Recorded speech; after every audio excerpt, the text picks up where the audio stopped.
வணக்கம். இந்த செக்மெண்ட்டில் நம்ம கான்ட்ராக்ட் 2 பற்றி பார்க்கலாம். இந்த கான்ட்ராக்ட் 2ங்கிறது என்னென்னா 1872ல் உருவான நம்ம இந்தியன் கான்ட்ராக்ட் ஆக்டை 2 பிரிவாக பிரிச்சுருக்காங்க. அதில் ஒரு பிரிவை கான்ட்ராக்ட் 1ன்னு இதுக்கு முன்னால் செம்மில் நம்ம பார்த்துருப்போம். அதில் நம்ம பார்த்த 1 to 75 செக்ஷன்ஸை ஜென்ரல் பிரின்சிபல்ஸ் ஆஃப் கான்ட்ராக்ட்னு சொல்கிறோம். அதாவது கான்ட்ராக்டோட பொது கோட்பாடுன்னு சொல்கிறோம். அந்த பொது கோட்பாடுகளை கான்ட்ராக்ட் 1ஆகவும் கான்ட்ராக்ட் 2ல் ஸ்பெஷல் கான்ட்ராக்ட்ஸ் அதாவது சிறப்பு ஒப்பந்தங்களாகவும் பிரிச்சுருக்குறாங்க. இந்த சிறப்பு ஒப்பந்தங்கள் கீழே என்னென்ன வருதுன்னு அடுத்தடுத்து பார்க்கலாம். இந்த சிறப்பு ஒப்பந்தங்களுக்கு கீழே நம்ம முதல்ல பார்க்க போகிற டாப்பிக்கு இண்டெம்னிட்டி அண்ட் கேரண்டி.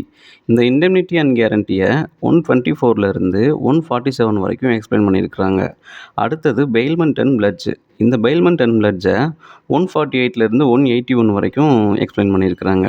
அதுக்கப்புறம் 182லேருந்து 238 வரைக்கும் உள்ள செக்ஷன்ஸை ஏஜென்சியாகவும் பிரிச்சுருக்கிறாங்க. அப்போ இதுக்கு நடுவில் இருந்த 76லேருந்து 123 வரைக்கும் இருக்கிற செக்ஷன்ஸ் எங்கே போச்சு? அது வெளியில் போயிடுச்சு. எப்படின்னா அந்த 76லேருந்து 123 வரைக்கும் இருக்கிற செக்ஷன்ஸு சேல்ஸ் ஆஃப் குட்டை பற்றி எக்ஸ்பிளைன் பண்ணியிருந்துச்சு.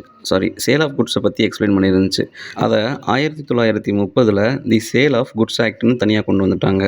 அதுக்கப்புறம் இருந்த 239லேருந்து 266 வரைக்கும் இருக்கிற செக்ஷன்ஸு பார்ட்னர்ஷிப் பற்றி எக்ஸ்பிளைன் பண்ணியிருந்துச்சு. ஆனால் அதையும் 1932ல் தி இந்தியன் பார்ட்னர்ஷிப் ஆக்ட்னு தனியாக கொண்டு வந்துட்டாங்க. அதனால் அதை கான்ட்ராக்ட் ஆக்ட்லேருந்து தனியாக எடுத்துட்டாங்க.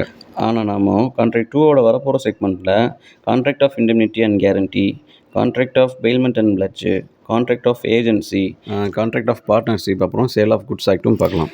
நன்றி. அடுத்த செக்மெண்ட்டில் பார்க்கலாம்.